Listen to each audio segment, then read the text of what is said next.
Bom dia, sejam bem-vindos ao 11º Congresso da Administração Pública, que decorre de 23 a 25 de setembro, subordinado ao tema Competências Emergentes e dedicado neste primeiro dia às competências emergentes para um mundo em mudança. Esta edição é uma oportunidade para refletir a energia da administração pública nos desafios que enfrenta e na sua capacidade adaptativa para superar os desafios do futuro. É a expressão de um trabalho colaborativo de 3 áreas governativas: modernização do Estado e da administração pública, ciência, tecnologia e ensino superior e trabalho, solidariedade e segurança social. O Congresso privilegia o formato virtual e inclui mesas redondas e entrevistas, criando igualmente espaço de debate com o público. A primeira mesa redonda, sobre as prioridades das políticas públicas na agenda das competências, que terá início já de seguida, será moderada por Nicolau Santos, Presidente do Conselho de Administração da Lusa, Agência de Notícias de Portugal S.A. Convidamos para o painel de oradores Alexandra Leitão, Ministra da Modernização do Estado e da Administração Pública, e Manuel Leitor, Ministro da Ciência, Tecnologia e Ensino Superior.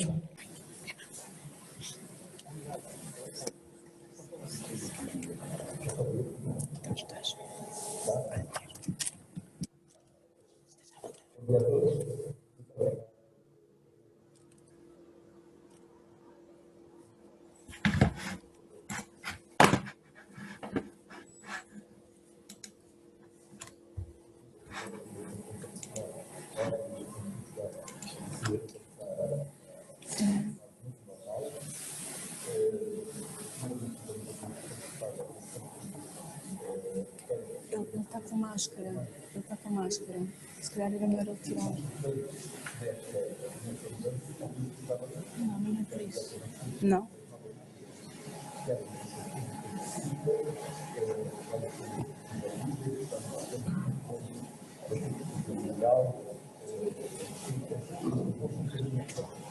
Muito bem, está a funcionar?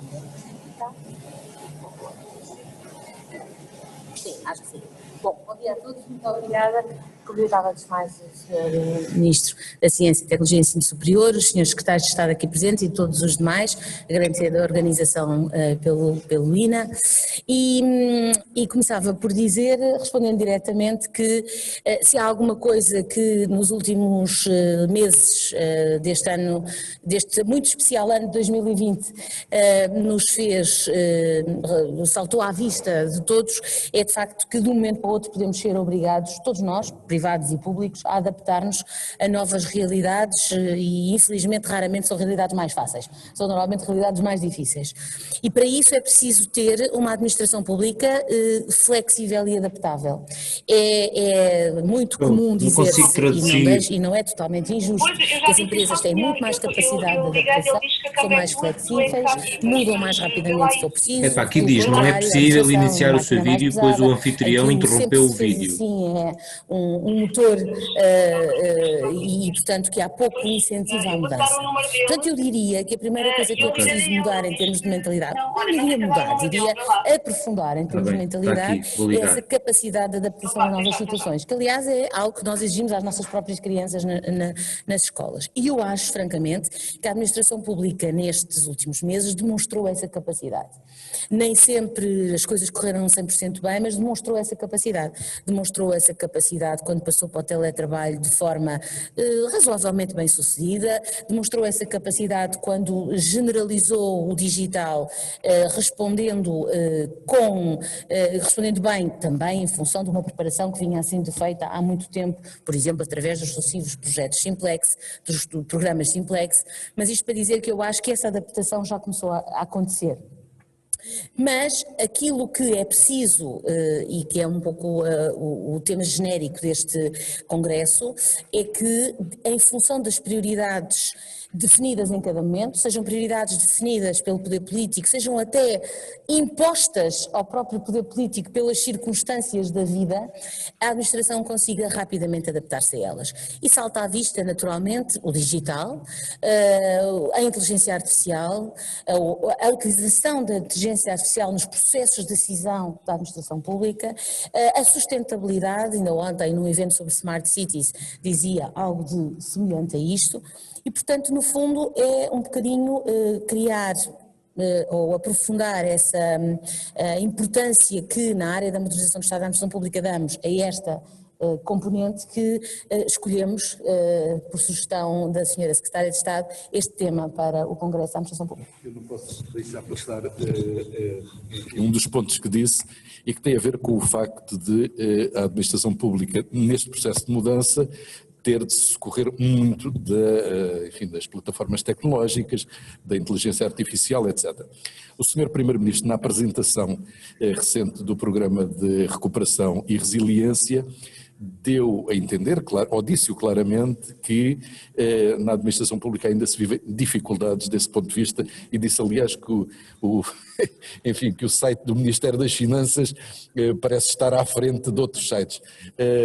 E existe neste programa, nestes próximos anos, a ideia de fazer um investimento importante nas plataformas tecnológicas? Sim, ora bem, nós, uma das oportunidades que surgiu com esta situação toda tem a ver naturalmente com os fundos comunitários associados ao combate à situação causada pela Covid, e um dos objetivos, sendo o digital um dos aspectos, uma das grandes áreas, e dentro do digital, aliás, não estou a dizer nenhuma novidade, ontem isso foi abundantemente referido também pelo Sr. Primeiro-Ministro, que o investimento no digital da administração pública era uma fatia muito importante em termos de valores que iríamos privilegiar.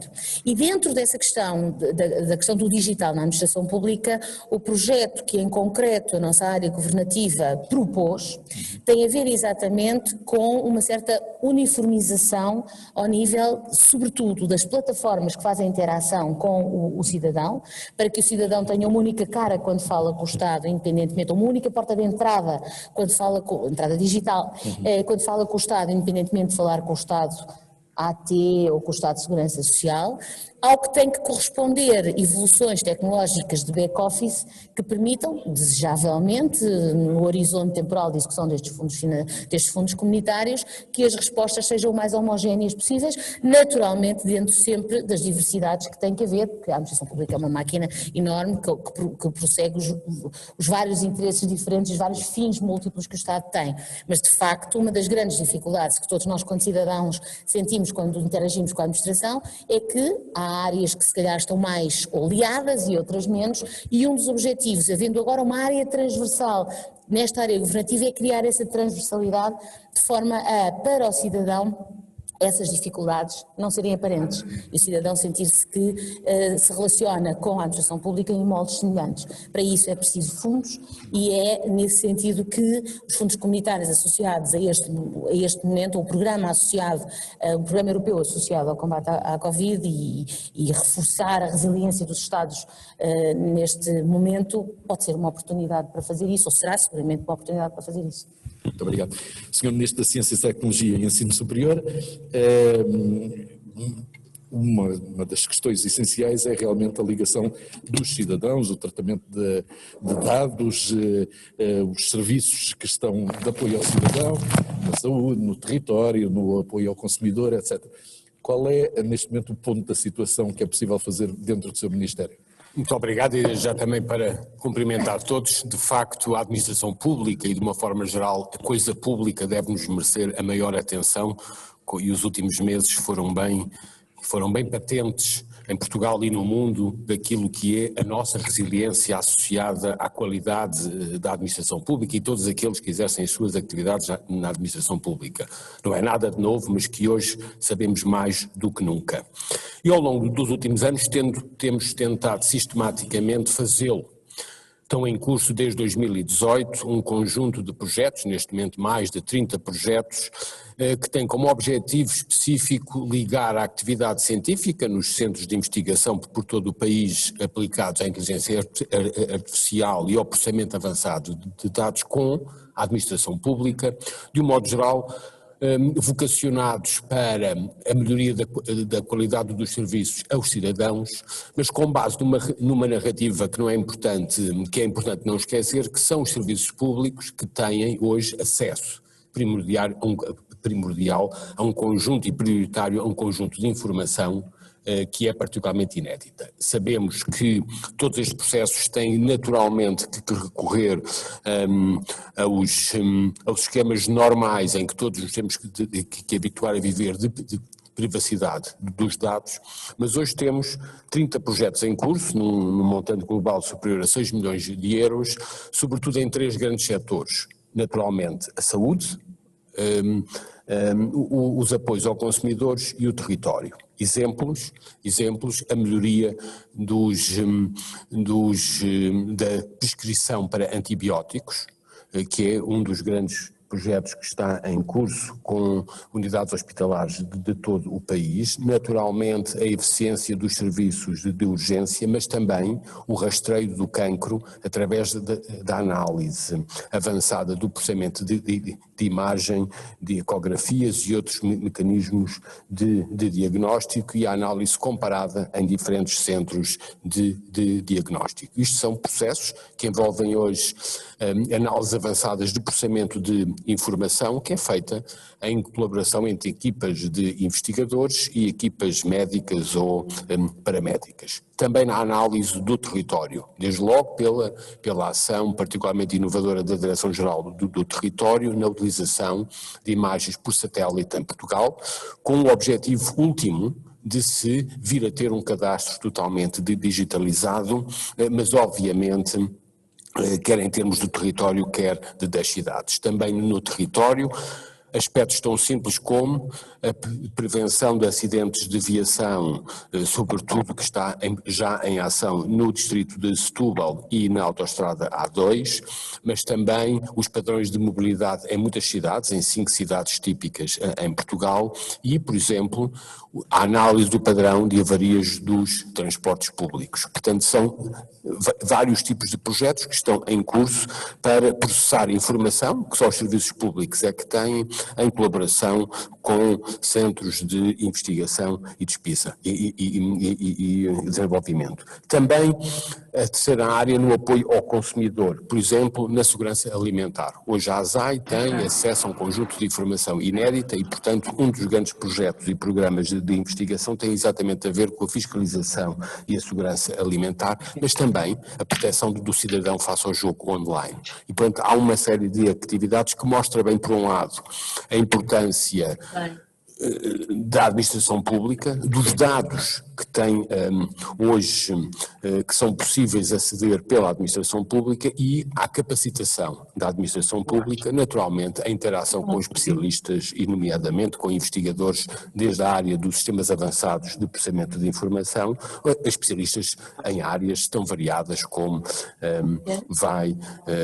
da análise do cancro ou às doenças mentais ou à segurança rodoviária ou à proteção do consumidor no jogo online ou até mesmo a análise com imagens de alta precisão do território. É esta panóplia de diferentes fontes de informação e também cada vez mais da utilização avançada de metodologias sofisticadas de processamento de informação que hoje estamos a desenvolver. Na área da saúde, precisamente como é que relativamente enfim, não sei se tem a ver exatamente com o seu Ministério, mas algo que encontramos sistematicamente como queixa, digamos, é o facto de o processo de um doente que está num determinado hospital não poder ser acedido muitas vezes por outro, estando fora da sua residência, tem um acidente e não é possível imediatamente aceder. Essa é uma ideia, tentar uniformizar este tipo de situações, ou a defesa da proteção de dados impede essa utilização? Teoricamente e de uma forma muito tecnocrática, claro que é sempre possível. Agora, não é possível e não deverá ser possível usar informação que o próprio doente não facilita e não permite a sua utilização. Portanto, desde que o sistema tecnológico e as plataformas de troca de informação que estejam montadas. Desde que o doente permita a sua utilização, obviamente é preciso garantir a rede de informação entre as unidades de cuidados de saúde.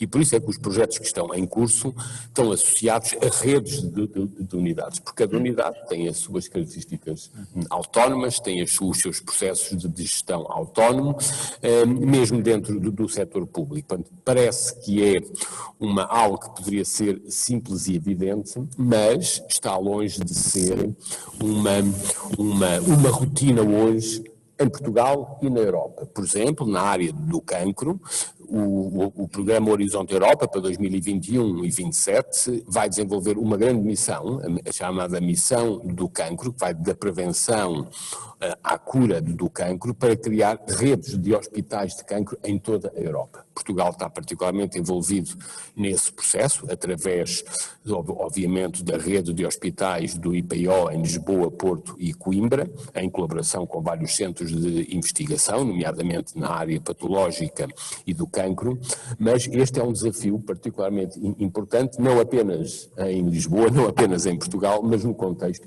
europeu. E, portanto, é um processo, é um desafio, e acho que temos que perceber a realidade. É possível fazer, agora há obstáculos institucionais, sempre associados também à privacidade da informação, que tem que ser naturalmente respeitada. Um exemplo simples foi a aplicação do Stay Away Covid, que é hoje só 11 países europeus é que já têm em prática, Portugal é um deles. Exigiu em Portugal pela primeira vez fazer-se um relatório da proteção da privacidade de dados, que é um sistema totalmente anonimizado, e exigiu em toda a Europa, e por isso os espanhóis ainda não têm nenhuma aplicação destas em funcionamento, porque são sistemas muito exigentes em termos da privacidade da informação. Como é que avalia essa experiência? Acho que sim, ontem estavam mais de 1 milhão, portanto em 25 dias tivemos 10% da população portuguesa, e acho que é um processo gradual. Talvez o país esteja mais avançado é a Suíça, neste momento em termos da penetração, já tem mais de 30%, e o nosso objetivo é chegar ao final de outubro com 2 milhões de portugueses ligados à aplicação. Claro que não é apenas uma questão da aplicação, depois é aqueles que são infectados e que recebem um código terem a consciência ou o respeito de se mobilizarem para impor a sua informação. E esse temos que ter o respeito por todos e pelo próximo, responde às pessoas quererem ou não quererem disponibilizar a sua informação. E as práticas nos 11 países europeus que já têm esta aplicação mostram que depende muito da cultura, das atitudes locais, e portanto é um processo gradual, mas neste momento a mobilização que tem sido conseguida em 25 dias, 1 milhão de portugueses, acho que é muito importante. Sra. Ministra, voltemos então às competências da administração pública necessárias neste novo tempo. Podemos falar no digital, no teletrabalho, na liderança, todos eles levantam problemas específicos, questões específicas. Talvez comecemos pela liderança. Este novo tempo exige novas lideranças, novos tipos de liderança. Eu vou responder, mas gostava só de dar aqui uma nota. Obrigada. Dar uma nota relativamente ao que disse o Sr. Ministro e que tem a ver com uma simbiose que eu acho que pode existir e que já existe, mas que pode ser aprofundada entre as universidades e a administração pública, num duplo sentido. No sentido, por exemplo, do trabalho com os big data, com os grandes dados, porque de facto a administração pública é provavelmente a maior detentora desse tipo de dados, da saúde, enfim, em todas as áreas, e pode, portanto, fornecê-los e dados fidedignos, que pode fornecer anonimizados e no limite, obviamente, na proteção sempre de todas as regras de privacidade e de proteção de dados pessoais às universidades, que os trabalham e que, por sua vez, com o trabalho e com a investigação que fazem com base neles, respondem à administração pública, por exemplo, para antecipar necessidades. Qual vai ser, enfim, o Sr. Ministro falou muito na área da saúde, eu também o exemplo que vou dar é nessa área, qual vai ser, enfim, não é difícil de prever, eventualmente, mas quais vão ser, nos próximos 10 anos, as grandes áreas onde temos que investir em matéria de saúde, enfim, naqueles projetos a que o Sr. Ministro se referiu havia várias áreas e, portanto, por um lado esta simbiose, por outro lado também, e concretamente sobre competências, hoje a administração pública tem que ter competências e uma formação, acho eu, de dois tipos. Por um lado, aquela formação que sempre é necessária e que tem a ver com o domínio dos próprios instrumentos de gestão da administração pública. Obviamente que a administração pública tem que saber aplicar o CIADAP, a administração pública tem que saber aplicar o Código dos Contratos Públicos, a administração pública tem que saber aplicar o Código de Procedimento Administrativo, isto só para dar exemplos da área mais jurídica, que é a minha, mas também podia dar a contabilidade pública, que é de uma área de outra área. Portanto, primeira dimensão, a administração pública tem que ter sempre, isso não é novo, mas não pode ficar para trás perante a ideia das competências emergentes, tem que ter esta base, esta é a sua base de atuação, saber o que é que a rege e aplicar bem os instrumentos que a rege. Esta é uma dimensão onde, por exemplo, o INA sempre teve um papel importante. Depois há a dimensão das especificidades. Naturalmente que uma Direção-Geral da área da Saúde não precisa do mesmo, ou tem um tipo de formação para lá desta que é, repito, a base que é os nossos instrumentos de gestão e que todos temos que ter na administração pública, é depois as especificidades na área da saúde, os serviços da área da saúde, na área do ordenamento do território, numa área mais digital, o manter sempre acompanhado, embora isso também seja hoje cada vez mais transversal. O que é que eu quero dizer com isto? Essa formação mais especializada, que varia de área para área, que não é a tal base, a liderança faz parte da base e o digital neste momento também faz parte, mas essa pode ser dada e deve ser dada em articulação com as universidades, porque é uma área mais especializada e, portanto, queria dar esta nota. Quanto às transversais, além daqueles exemplos que eu dei da área jurídica ou da contabilidade, neste momento o digital já é também transversal. Independentemente das especificidades tecnológicas de cada área, todas têm que ter esse instrumento de gestão, que no fundo também é o que é.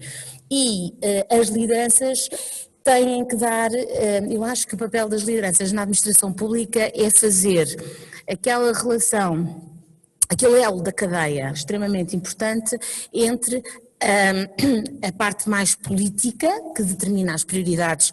Bom, e como há pouco dizíamos, e hoje as prioridades são, às vezes, não são nacionais, são da União Europeia ou até internacionais, mas dizia eu que faz esse elo da cadeia entre, enfim, a definição política de prioridades, que tem uma legitimação democrática, e depois quem vai operacionalizar, implementar, pensá-las também, não é só operacionalizar, pensá-las também. E, portanto, a ideia de que essa liderança tem que estar focada para aqueles princípios de que eu há pouco falei, essa adaptabilidade, a eficiência, a transparência nos procedimentos é muito importante e, portanto, o que é ser um líder na administração pública é diferente hoje do que era há uns anos atrás. Ser um líder e não apenas um chefe. Lideranças mais flexíveis e menos formais, digamos. Lideranças mais flexíveis, mais viradas para o resultado e que tenham muito uma lógica de funcionamento, até mais, enfim, para quem estuda administração pública e ciência da administração, nunca se encontrou ainda uma solução, ou melhor, uma solução, nunca se generalizou ainda uma solução diferente da velha hierarquia administrativa. A hierarquia administrativa, que é vertical, que tem um conjunto de regras jurídicas, mas não só, e que é, desde o século XIX, que é assim que funciona. E hoje, se calhar, temos que pensar cada vez mais, e isso já se faz, em lógicas horizontais. Serviços partilhados, por exemplo, formas de atuação em que as equipas funcionam em termos matriciais e esse tipo de soluções que as lideranças podem sugerir e podem implementar. E, portanto, os modelos de gestão têm que acompanhar as competências emergentes e aí a liderança tem um papel fundamental. E relativamente ao teletrabalho, enfim, houve aquela orientação que cerca de 25% das pessoas que trabalham na administração pública seria um objetivo a atingir, portanto o teletrabalho não considera que seja uma base generalizada como as outras áreas que considerou? Vamos ver, o teletrabalho exige um conjunto de competências, mas não é em si uma competência autónoma, é uma modalidade de prestação do trabalho. E enquanto modalidade de prestação do trabalho, como todas, tem vantagens e desvantagens. Eu, por exemplo, valorizo muito, apesar do objetivo dos 25%, o presencial, acho que é importante, mas A grande vantagem do teletrabalho é exatamente aquela palavra que eu usei no início de adaptabilidade e de flexibilidade, em vários níveis.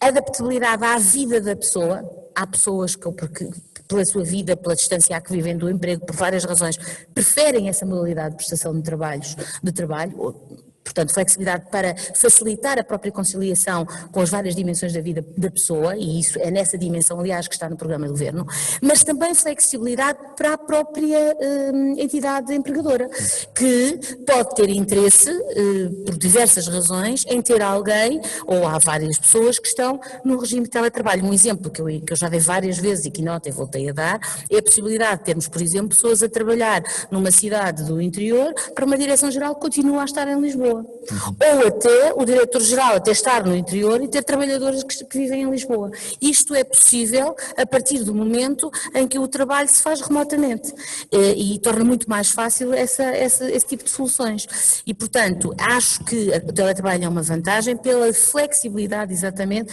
que cria. Quando falei nesse objetivo há 3 anos, dos 25%, não era no sentido de achar que é melhor ou pior, no sentido de para umas pessoas é melhor, para outras menos bem, para algumas direções gerais ou para alguns serviços faz todo sentido, para outros não.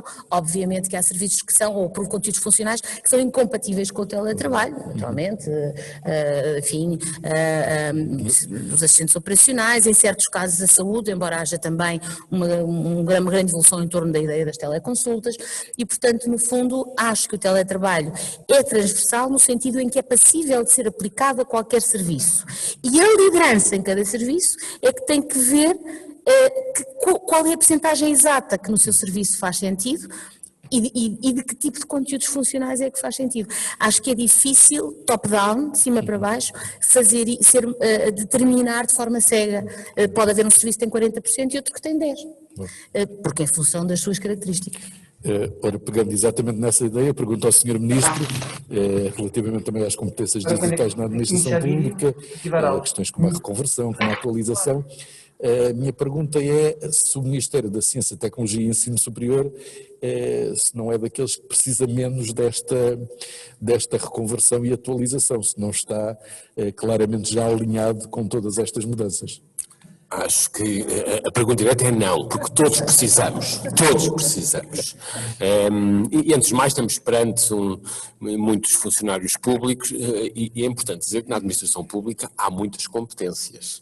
E também, a par de toda a nossa sociedade, requer sempre um debate intergeracional e a ideia de atrair mais jovens e, sobretudo, este contexto que temos que perceber que fazemos face, não é novo, mas cada vez mais acelerado, um processo de mudança tecnológica.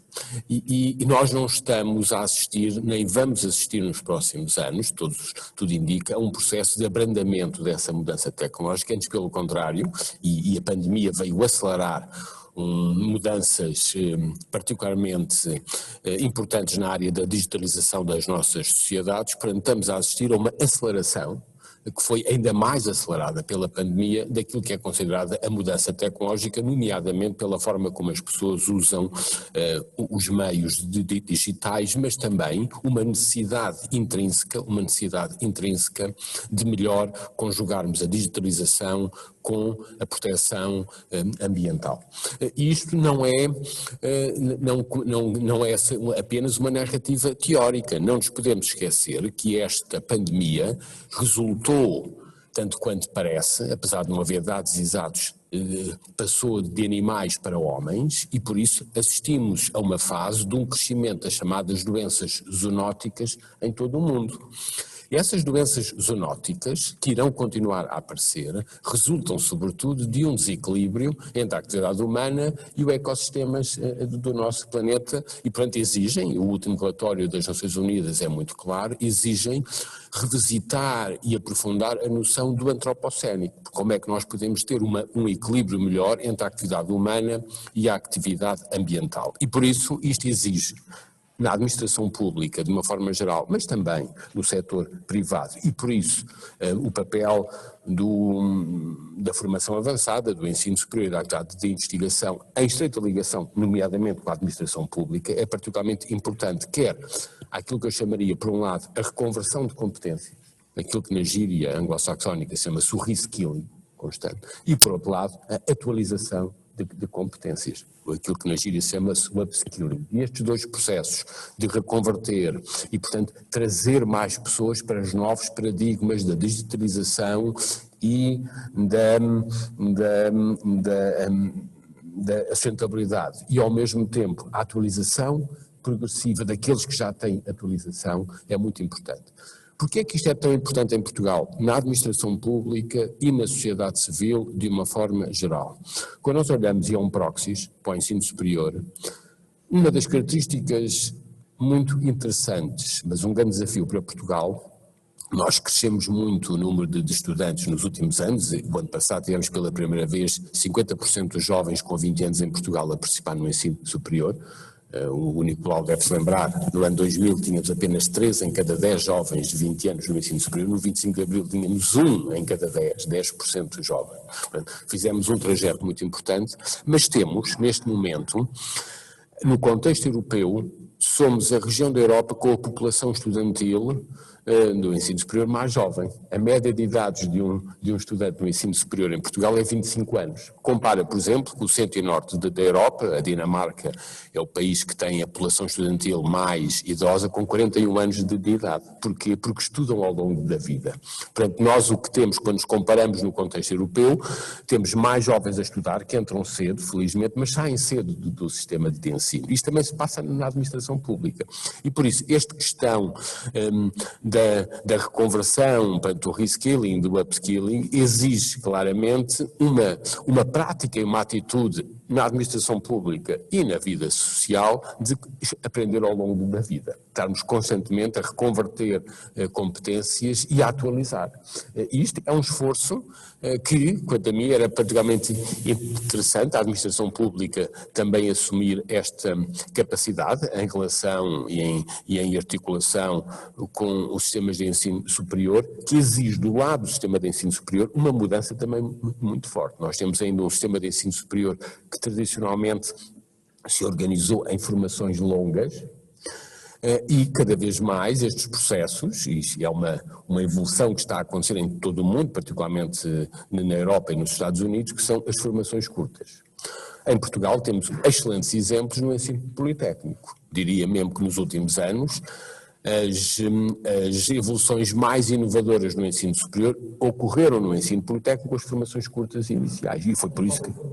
Você está a falar de tempo iniciais, que podem ir de 1 ano a 1 ano e meio, sobretudo para pessoas que já têm o ensino secundário, e que sobretudo possibilita a entrada no ensino superior por formações que são menos longas e por isso são elementos de confiança com a população, não tem o risco de se ter tanto tempo. E depois, naturalmente, aquilo que hoje é uma prática já muito consistente em Portugal e noutros sítios, sobretudo nas áreas de economia e gestão, que são as pós-graduações, que cada vez mais tendem a ir para outras áreas, quer das engenharias, das ciências sociais humanas, das artes, mas, portanto, quer as formações curtas iniciais, quer as formações curtas de pós-graduação, feitas à medida, que pode ser 1 semana, pode ser 1 mês, pode ser 3 meses. E, portanto, o que nós vemos, quer na relação com a administração pública, mas também com o tecido empresarial, mas sobretudo com a administração pública, são cada vez mais sistemas complementares. O sistema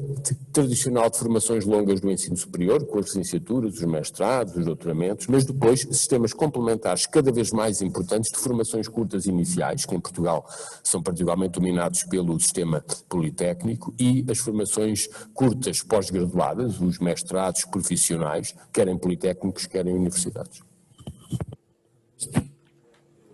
Isto, enfim, é seguramente muito importante, mas finalmente há algo que se chamam pessoas e que são fundamentais para que as coisas funcionem. E eu gostaria de saber, portanto, qual é o investimento que está a ser feito precisamente nas competências dos trabalhadores da administração pública, enfim, na reestruturação do INA, que seguramente é importante, e noutras áreas de atividade. Bom, dizer, corroborando inteiramente o que disse o Sr. Ministro, como fazendo esta ponte com as universidades, é muito importante que nós tenhamos soluções de formação para todos os momentos da vida e ao longo da vida.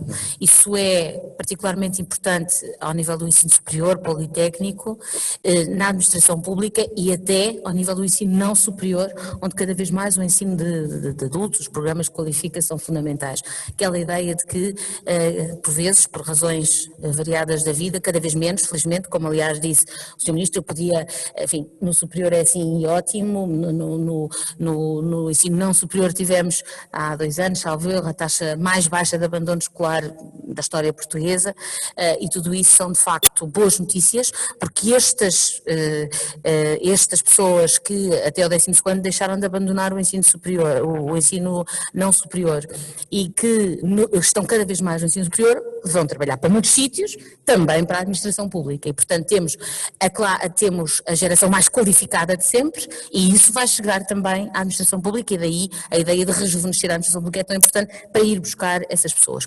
Sem, contudo, deixar para trás quem já está na administração pública, que não fez a formação em momento, que devia ter feito por circunstâncias várias, seguramente muitas delas não culpa própria, e que tem que ter uma resposta também no seu local de trabalho, seja ele um local de trabalho privado, seja ele, antes de mais, responsabilidade da administração pública. E, portanto, corroborar inteiramente nesta duas dimensão. Por outro lado, dizer que também associado ao programa de resiliência está um projeto de capacitação e de formação que terá um financiamento com fundos comunitários, que tem várias dimensões e uma das dimensões prende-se exatamente com uma reestruturação que a própria atual Direção-Geral de Qualificação, o INA, pode ter para trabalhar mais proximamente com as universidades.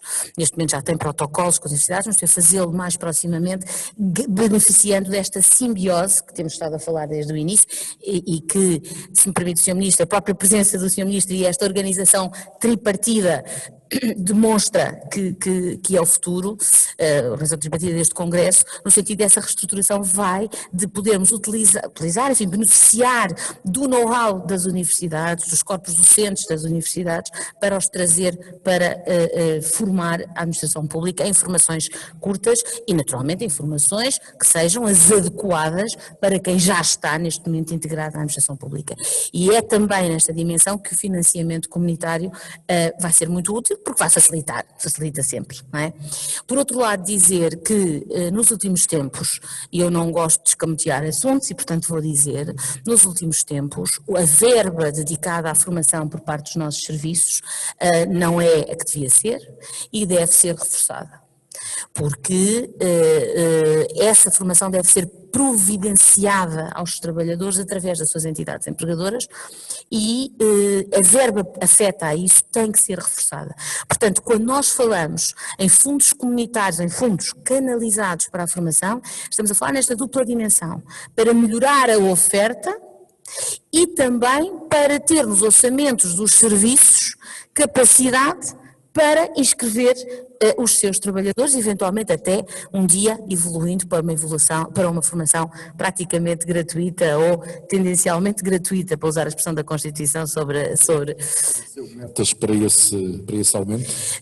Aumento de pessoas em formação. Não, de verbas para a formação. De verbas. Não, ainda não, mas o número de pessoas em formação temos, aliás, está no programa de estabilização, uma coisa, aliás, trabalhada entre os dois ministérios. Eu agora, por acaso, não tenho presente 5.000 pessoas nos próximos ano e meio, ou mais ou menos isto, não é? Em termos das tais formações curtas a que se referia o Sr. Ministro. Eu queria só aqui salientar um ponto adicional, que foi também uma inovação, não foi uma inovação, mas foi mais um aprofundamento que estes últimos meses nos trouxeram. Eu há pouco disse que os serviços são todos diferentes e todos iguais em certo sentido, ou seja, todos aplicam de um modo geral os mesmos instrumentos de gestão, mas depois todos são diferentes em função daquilo que é o seu conteúdo funcional específico. E uma das coisas que até já em reuniões com dirigentes, recentemente no Ministério, nos é muitas vezes dito pelos dirigentes, é que há problemas comuns que na discussão e no debate, numa rede que pode haver entre dirigentes, se podem resolver. Ou pelo menos, olha, como é que faz neste caso? Quantas pessoas é que têm teletrabalho e em condições? Enfim, este tipo de dúvidas que são as tais que são transversais. Ao longo destes últimos meses trabalhou-se muito na lógica colaborativa. Já assinámos 2 compromissos colaborativos com a presença minha e da senhora Secretária de Estado, aliás, o Secretário de Estado deste Ministério, e que partiram de uma vontade dos próprios dirigentes para partilhar dificuldades que são comuns e partilhar boas práticas. Eu diria que liderar também é, em grande medida, esse trabalho colaborativo, e a resposta tem sido mesmo, enfim, até muito, muito boa e avançou-se muito. Por exemplo, no auge da pandemia e do confinamento, produziram-se guias de trabalho sobre como trabalhar à distância, como regular o desfazamento de horários, por exemplo, para aqueles que não podem trabalhar em teletrabalho e muitas outras aspectos. A liderança também se debateu isso. Sr. Ministro, estamos a chegar ao fim, mas gostava também de ouvir sobre esta questão da diversificação e especialização da formação na administração pública. Não sei se os cientistas e os investigadores precisam muito disto, mas enfim, virá. Claro que sim, e esta é uma responsabilização e está bem patente quer no programa do Governo, quer na nossa estratégia para o ensino superior. Um dos pilares é, sobretudo, diversificar e especializar. Aquilo que a Alexandra disse é bem claro, e na relação com a administração pública, pelos exemplos que foram aqui dados, desde aquilo que se passa na formação das lideranças, sobretudo na formulação e na implementação de políticas públicas, versus aquilo que se passa, por exemplo, nos técnicos superiores, na área da contabilidade, da assessoria financeira, assessoria jurídica, ou naquilo que se superiores da saúde, desde a fisioterapia às ciências geriátricas ou às ciências biomédicas, ou que se passa nos quadros que são bastante volumosos da administração pública e regional na agricultura, sobretudo associadas às técnicas intensivas de produção agrícola, são competências muito diversas e muito díspares. E hoje temos, por exemplo, como a Alexandra também já disse, por um lado o INA tem um protocolo já com 3 universidades, o ISCTE, a Universidade de Aveiro e a Universidade do Minho, que esperamos que venha a ser reativado e reforçado para a questão das lideranças, mas, por exemplo, o Politécnico do Cávado e do Ave tem uma ação particularmente importante com o Ministério das Finanças, sobretudo para tudo o que é contabilidade e assessoria financeira. E naturalmente muitas escolas de tecnologias de saúde, sobretudo politécnicas e também na área da enfermagem, têm com o Ministério da Saúde. E cada vez mais a relação do Ministério da Agricultura, por exemplo, com os centros de competências e com escolas ou de engenharia ou de tecnologias informáticas, para além naturalmente das escolas agrárias. Portanto, temos um leque muito diversificado de plataformas de colaboração que esperemos agora no plano de recuperação económica sejam particularmente ativadas neste processo de atrair mais pessoas, de reconverter e de atualizar competências na administração pública. Portanto, temos uma oportunidade e um desafio muito grande, porque formar ao longo da vida é também um desafio pessoal, individual, para todos nós. E não temos, sobretudo no sul da Europa, como eu disse, eu dei os dados de Portugal, mas em Espanha e em Itália não é muito diferente, não temos muito essa atitude de aprender ao longo da vida.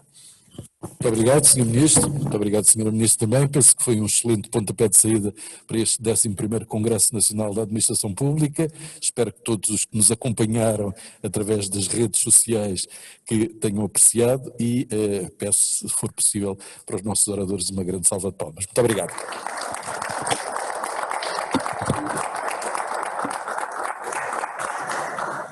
Damos por encerrada a primeira mesa redonda sobre as prioridades das políticas públicas na agenda das competências.